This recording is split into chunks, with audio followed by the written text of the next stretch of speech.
Bismillahirrahmanirrahim. Assalamualaikum warahmatullahi wabarakatuh. Alhamdulillahi rabbil alamin. Wassalatu wassalamu ala al-mab'uthi rahmatan lil alamin. Wa ala alihi wa sahbihi wa man tabi'ahum bi ihsanin ila yaumiddin. Amma ba'd. Ikhwatal Islam rahimakumullah. Para peserta kajian hadis yang dirahmati Allah. Pertama-tama kita senantiasa memuji Allah Subhanahu wa taala dan bersyukur kepadanya atas segala limpahan rahmat dan hidayahnya sehingga kita dapat bertemu kembali di ruang Zoom ini dalam kajian hadis. Salawat dan salam senantiasa tercurahkan kepada junjungan kita Nabiullah Muhammad sallallahu alaihi wasallam beserta keluarga dan para sahabat beliau, para pengikut beliau yang tetap setia berpegang teguh kepada sunnah-sunnah beliau dan para sahabatnya hingga hari kiamat kelak. Amin. Ya Rabbal Alamin. Ikhwatal Islam rahimakumullah. Kita melanjutkan kajian hadis kita dari kitab Syarah Riyadhus Shalihin. Syarah Riyadhus Shalihin yang ditulis oleh Syekh Muhammad bin Shalih Al-Utsaimin yang merupakan kitab syarah penjelasan dari kitab eh, Riyadhus Shalihin yang ditulis oleh Al-Imam An-Nawawi rahimahullah taala. Baiklah, kita sampai pada masih bab sabar, yaitu pada hadis yang ke-26 ya. Kita sekarang di bab tentang sabar ya, hadis yang ke-26. Saya bacakan hadisnya lalu kami jelaskan. Wa an Abi Sa'id Sa'd bin Malik ibn Sinan Al-Khudri radhiyallahu anhu ya, dari Abu Sa'ad bin Malik bin Sinan Al-Khudri, semoga Allah meridhoinya, anna nasan minal ansar, bahwasanya ada orang-orang dari kaum Ansar. Kaum Ansar adalah orang-orang Madinah ya, orang-orang Madinah yang hidup di zaman Rasulullah sallallahu alaihi wasallam. Sa'alu Rasulullah sallallahu alaihi wasallam. Mereka meminta sesuatu kepada Rasulullah sallallahu alaihi wasallam, fa'atahum. Nabi pun memberikan, menunaikan permintaan mereka. Ya, Nabi pun menunaikan permintaan mereka. Tsumma sa'aluhu fa'atahum. Lalu mereka meminta lagi kepada Nabi, maka Nabi pun memenuhi permintaan mereka, yang memberikan apa yang mereka minta. Hatta nafida ma indahu, sampai-sampai habis apa yang beliau miliki ya. Cuma di sini ada disebutkan ya, orang-orang Ansor itu pada saat itu dia meminta apa dari Nabi. Yang terpenting adalah beliau selalu memberi, setiap mereka minta beliau kasihkan, sampai-sampai eh, beliau tidak memiliki apa-apa lagi, artinya habis apa yang ada pada beliau, sudah habis apa-apa yang ada pada beliau. Wa qala lahum hina anfaqa kulla syai' biyadihi, maka Nabi pun mengatakan kepada mereka tatkala Nabi itu memberikan, menginfakkan segala sesuatunya yang dia miliki ya. Jadi di sini ya, kulla syai' niatnya segala sesuatu ya, artinya bersifat menyeluruh ya. Maka ketika Nabi sudah menyampaikan atau memberikan atau menginfakkan ya semua yang dia miliki, maka beliau mengatakan, ma yakun indi min khairin falan udakhirahu minkum. Ya, saya ya, apapun kebaikan sesuatu yang ada pada saya, maka saya tidak akan eh, maka saya akan maka saya tidak akan menahan hak-hak kalian, ya, atau maka saya tidak mungkin tidak memberikan kepada kalian. Artinya eh, Nabi tidak ada yang Nabi sembunyikan, tidak ada yang Nabi tidak berikan. Ya, selama persediaan itu ada, selama beliau memiliki sesuatu kebaikan, ya, maka beliau eh, berikan kepada sahabat itu yang meminta kepada Rasulullah Shallallahu Alaihi Wasallam. Wa may yasta'fif yu'ifahullah. Barang siapa yang menjaga kehormatannya, maka Allah pun menjaga kehormatannya. Maka Allah pun menjaga kehormatan orang yang berusaha menjaga kehormatannya. Wa may yastaghni yughnihillah.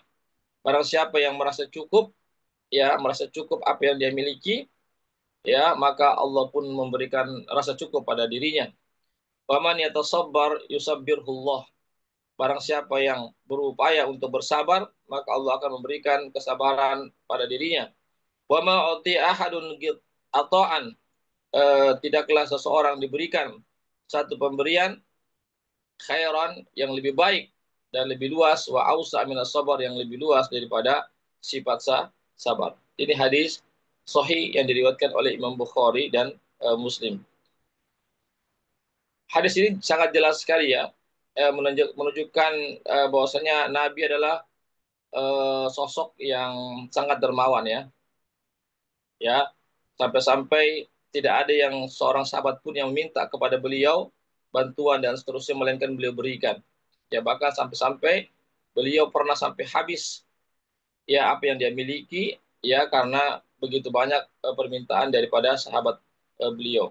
Jadi sekali lagi Nabi tidak pernah menahan-nahan, ya, apa yang beliau miliki. Selama ada orang yang minta kepada beliau, ada yang butuh kepada beliau, maka beliau pun memberikan segala sesuatu yang beliau miliki. Ini menunjukkan bahwasanya Nabi kita Muhammad SAW adalah orang yang sangat dermawan, orang yang tidak takut terhadap kemiskinan yang akan menimpa beliau.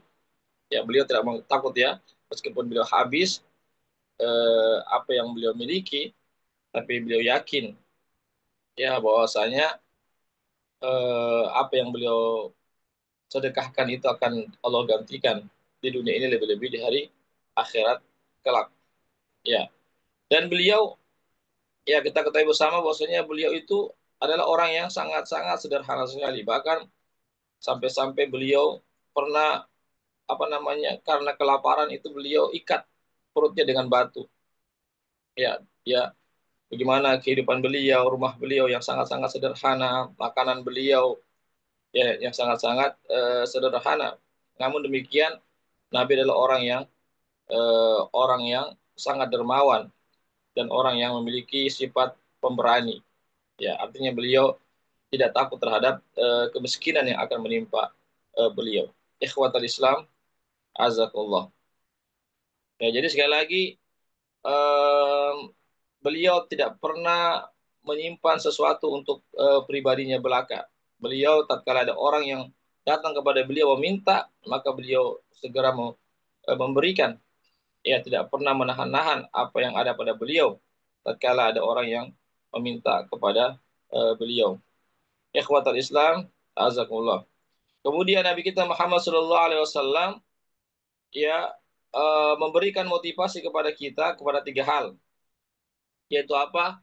Yaitu hendaklah kita sahabat dan kita juga tentunya, meskipun ini hadisnya ditujukan kepada sahabat, tapi ini bersifat umum karena kita bagian daripada umat Rasulullah sallallahu alaihi wasallam. Maka Nabi memberikan motivasi atau memerintahkan kepada kita untuk memiliki sifat wibawa. Artinya memiliki sifat menjaga kehormatan. Ya, memiliki sifat menjaga ke kehormatan. Artinya menjaga kehormatan, janganlah kita sampai menghinakan diri kita di hadapan orang lain. Ya, jangan sampai kita, ya, menjaga kehormatan juga ini berlaku karena Syekh Utsaimin dalam kitabnya, janganlah kita membiarkan hawa nafsu kita menguasai kita. Hawa nafsu kita terhadap harta, hawa nafsu kita terhadap wanita, hawa nafsu kita kepada jabatan, kekuasaan, Ya, jangan sampai kita harus menjaga kehormatan kita. Ya, artinya kita perlu bersabar ya terhadap artinya bersabar terhadap apa namanya apa yang kita miliki, ya tidak kita mengikuti hawa nafsu kita dalam segala hal dan seterusnya. Kita artinya menjaga kehormatan kita. Ya, karena dengan kita menjaga kehormatan kita, tidak memperturutkan nafsu kita, nafsu tangan, mata, mulut, telinga, dan seterusnya, maka Allah SWT akan menjaga kehormatan kita. Tapi sebaliknya, kalau kita tidak menjaga kehormatan kita memperturutkan hawa nafsu kita, tidak mengontrol pandangan mata kita, tidak menjaga telinga kita, lisan kita, mulut kita, tangan kita, kaki kita, dan anggota anggota tubuh yang lainnya. Kalau kita tidak menjaga kehormatan-kehormatan tersebut, menjaga harga diri kita, nama baik kita, maka Allah pun akan membiarkan kita dalam kehinaan. Nauzubillah min zalik.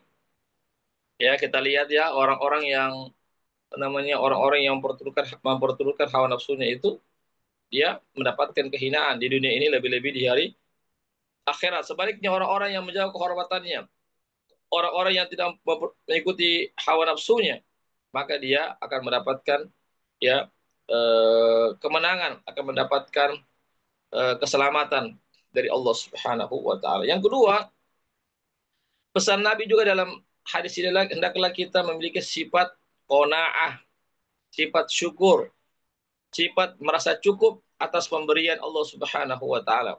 Kalau kita merasa cukup atas pemberian Allah Subhanahu wa taala, qanaah, tidak tamak, tidak serakah terhadap kehidupan dunia ini, terhadap harta benda, kekuasaan dan jabatan, terhadap masalah harta dan seterusnya, maka Allah akan tancapkan dalam hati kita ini sifat qanaah. Jadi kita harus ada upaya, bukan cuma sekedar kita pasrah saja, tapi kita ada upaya untuk memiliki sifat qanaah. Jadi dengan menyadari, mengakui, mengimani bahwasanya apa yang Allah berikan itu adalah kebaikan bagi kita selama kita berjalan di atas rel-rel agama Allah Subhanahu wa taala. Maka apa yang Allah berikan berupa harta, ya berupa namanya pendapatan dan seterusnya, ya itu adalah kebaikan bagi kita, adalah yang terbaik bagi kita. Ikhwatal Islam, azakumullah. Jadi kita merasa cukup, ya tidak apa namanya tidak memelas-melas kepada orang, tidak meminta-minta kepada orang, ya padahal sebenarnya itu sudah cukup, ya. Tapi karena terkadang manusia ini begitulah kebiasaannya manusia atau pada dasarnya manusia ini merasa tidak cukup, ya. Artinya keinginannya begitu banyak. Makanya kita hidup ini jangan jangan kita memperturutkan keinginan kita, apa yang kita inginkan oleh hawa nafsu kita. Tetapi kita hidup ini adalah bagaimana kita memenuhi apa yang kita butuhkan saja. Ya, kita ikuti apa yang kita butuhkan, bukan kita mengikuti apa yang kita inginkan. Kalau kita mengikuti apa yang kita inginkan, maka keinginan kita begitu banyak. Ya, hawa nafsu keinginan kita ini begitu banyak. Mau ini, mau itu, sudah dapat ini, mau lebih lagi, sudah dapat itu, mau tambah lagi. Ya begitulah tabiatnya manusia. Ya pada dasarnya mereka ini tidak bersyukur kepada Allah Subhanahu wa taala. Makanya kita berupaya untuk ya menjadikan kita berupaya sedapat mungkin untuk kita menjadi orang yang bersyukur, orang yang merasa cukup atas pemberian Allah Subhanahu wa taala sehingga kita pun tidak hina di hadapan manusia. Ya meskipun kita hidup sederhana, hidup apa adanya, ya, tetapi kita tidak meminta-minta dari orang lain, tidak memelas-melas dari orang lain. Ikhwatal Islam, azakumullah. Jadi sekali lagi, ya, tatkala Allah sudah berikan berupa harta, ya, misalnya kita sudah bekerja, kita bisa makan, minum, bisa beli pakaian, ada tempat tinggal, maka itu sudahlah cukup. Ya, untuk keperluan anak-anak kita, makan untuk istri kita dan seterusnya, keluarga kita, anak-anak kita, itu sudah cukup. Ya jangan kita mau ini, mau nambah ini, mau ini dan seterusnya. Ya akhirnya apa? Ya akhirnya kita pun terpaksa meminta-minta kepada orang lain, memelas-melas kepada orang orang lain. Ya, tapi kalau kita merasa cukup, nah, maka kita pun dicukupkan oleh Allah Subhanahu wa taala. Kemudian yang terakhir adalah sabar. Nabi memotivasi kita untuk bersabar. Ya, artinya sabar ini bukan pasrah begitu saja, tapi kita berupaya bagaimana kita menyabarkan diri kita. Ya, menyabarkan diri kita untuk senantiasa mentaati Allah dan Rasul-Nya. Menyabarkan diri kita untuk meninggalkan segala bentuk kemaksiatan dan dosa. Menyabarkan diri kita untuk bersabar tatkala musibah menimpa kita ini. Jadi memang ada upaya, bukan cuma sekedar kita apa namanya ada keinginan-keinginan, tapi tidak ada upaya, tidak ada usaha agar kita menjadi orang-orang yang bersabar. Ya, tatkala kita sudah ada keinginan yang kuat, ada upaya, ada niat yang ikhlas, ya, ada usaha dan seterusnya, maka Allah Subhanahu wa taala akan tanamkan dalam diri kita kesabaran. Ya, kesabaran di dalam mengarungi hidup dan kehidupan ini. Ikhwatal Islam, azakullah. Kemudian yang terakhir bahwasanya tidak ada pemberian Allah yang lebih luas dan lebih baik daripada kesabaran. Ini ya. Jadi tatkala Allah memberikan kita sifat sabar dalam diri kita, tentu ada upaya ya. Upaya untuk mewujudkan sabar itu bukan cuma sekedar kita berdoa-berdoa, tapi ada upaya, ada usaha, ya ada ketekatan yang kuat dan doa tentunya juga ya untuk meraih kesabaran itu, maka itulah adalah pemberian Allah, hadiah Allah, anugerah Allah yang terbaik yang lebih luas. Kenapa? Karena dengan kesabaran inilah kita akan terus istiqomah menjalankan perintah-perintah Allah dan Rasul-Nya. Dengan kesabaran inilah kita akan bisa menjauhi larangan-larangan Allah dan Rasul-Nya.